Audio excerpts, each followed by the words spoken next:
शुरू होती है एक गांव को दिखाने से। हम एक घर में डैनी नाम की एक औरत को देखते हैं जो पूरे घर को ठीक कर रही थी। उसका हस्बैंड दिमाग का डॉक्टर है। उसके हस्बैंड का नाम टेड होता है। अब उनका ये नया घर एक ऐसी जगह पर था जहाँ नेटवर्क भी ठीक से नहीं आ रहा था। करें बात डैनी की, वो पिछले काफी दिनों से घर को ठीक करने का काम कर रही थी क्योंकि घर बहुत पुराना था। अब डैनी को घर में एक ऐसी जगह मिल जाती है जहाँ नेटवर्क आ रहा है, इसलिए वो टेड को कॉल करके उससे थोड़ी बातें कर लेती है क्योंकि उसका टाइम नहीं गुजर रहा था, वो बोर हो रही। अब किसी काम के सिलसिले में टेड को आज हॉस्पिटल ही रुकना पड़ता है, इसलिए घर में डैनी को अकेले ही रात गुजारनी पड़ी और दरवाजे के पास ही घर के अंदर वाली साइड पर टेंट लगा लेती है सोने की। रात काफी हो गई थी। कुछ देर बाद दरवाजे पर एक अनजान आदमी आया और वो दरवाजे की खिड़की से अंदर झांक रहा है। वो डैनी से बात करता है। कहने लगा कि दरवाजा खोलो क्योंकि तुम्हारी जान को खतरा है, कोई तुम्हें मारना चाहता है, तुम्हारे घर में घुस आया है। अब डैनी को इस आदमी से ही डर लग रहा था, इसीलिए वो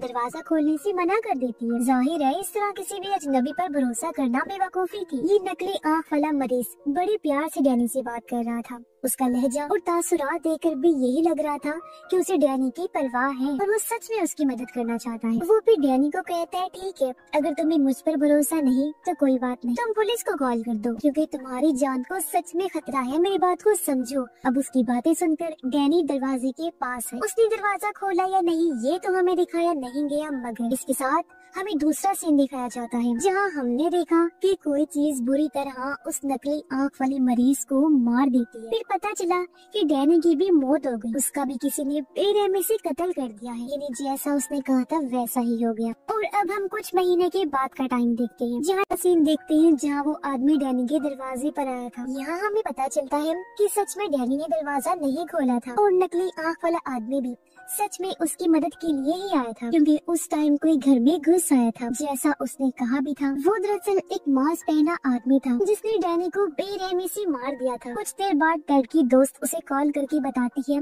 कि ये डार्सी बहुत ही अजीब है, उल्टी सीधी बातें करती है। उसका दावा है कि डैनी को नकली आँख वाले आदमी ने नहीं बल्कि तुम्हारे हॉस्पिटल में काम कर रहे नर्स ने मारा है। यहाँ पर नहीं है। और टेबल पर डार्सी उदास बैठी हुई है। जब टेड ने अपने दोस्त के बारे में पूछा तो वो जवाब देती है कि वो तो भाग गई है, मैं चाहती थी कि वो तुम्हारा असली चेहरा देखे कि तुम कितने घटिया इंसान हो, लेकिन मेरी बहन के भूत ने उसे डराया और वो चलती बनी। मैं सच जानती हूँ कि तुम ही वो इंसान हो जिसने मेरी बहन को मरवाया है क्योंकि तुम्हें अपनी दोस्त से प्यार हो गया था। तुम तो सिर्फ मेरी बहन की दौलत हथियाना चाहते थे जो उस बेचारी ने पहले ही तुम्हारे नाम कर दी थी। मैं तो ये समझती रही कि किसी पागल इंसान ने उसे मारा है और मैंने उस नकली आँख वाली मरीज से बदला भी ले लिया, मगर वो तो सच में मेरी बहन की मदद ही करना चाहता था और उसके असल हथियारे तो तुम हो। और हाँ, मैं जानती हूँ कि अब तुम किसी को तो यहाँ भेजोगी ताकि वो मुझे मार सके, लेकिन बेहतर ये होगा कि तुम उस कातिल को ही भेजो, यानी कि नर्स को। सारी बातें सुनकर टेड कहता है, आखिर तुम ऐसा सोच भी कैसे सकती हो और ये सारी चीजें तुम्हारे दिमाग में आई कैसे? अगर तुम्हें मुझ पर ही शक है तो चलो उस डिटेक्टिव के पास चलते हैं जो डैनी के केस पर काम कर रहा है। लेकिन डार्सी को फिर भी उस पर यकीन नहीं होता। टेड कहता है, अच्छा ठीक है, ये लो, मैं अपना फोन इधर ही रख रहा हूँ और डिटेक्टिव के पास जा रहा हूँ। मैं उसे कहूँगा कि वो तुम्हें फोन करके बता दे, जो भी कॉल आई तुम उसे उठा लेना। इतना बोलकर वो चला जाता है। और अब हम जब वहाँ आया तो पहले उसकी नजर लकड़ी के पुतले पर गई और फिर डार्सी पर, जो बुरी तरह जख्मी हो गई थी। उसके सर पर गहरी चोट लगी थी और बहुत ज्यादा खून बहने की वजह से जल्दी उसकी मौत हो जाती है। पर यहाँ एक नया ट्विस्ट आता है। अब जैसा कि हम जानते हैं कि डार्सी को रिचुअल, जादू, इस तरह की चीजों पर पूरा यकीन था, तो उसके मरने से यहाँ एक रस्म पूरी हो गई और उसे पहले से ही अपनी मौत का पता था, तो जानबूझकर उसने खुद को बचाने की कोशिश भी नहीं की। और अब उसकी मरते ही लकड़ी का पुतला अचानक से जिंदा हो जाता है। वो नर्स के पीछे पड़ गया और उस पर हमला कर देता है। नर्स अपनी जान बचाकर भागा, लेकिन अचानक वो बेहोश हो गया। उसकी जब आँख खुली तो वो खुद को हॉस्पिटल की बेड पर बंधा हुआ पाता है। उन्हें तकलीफ थी, साथ ही जब वो नर्स था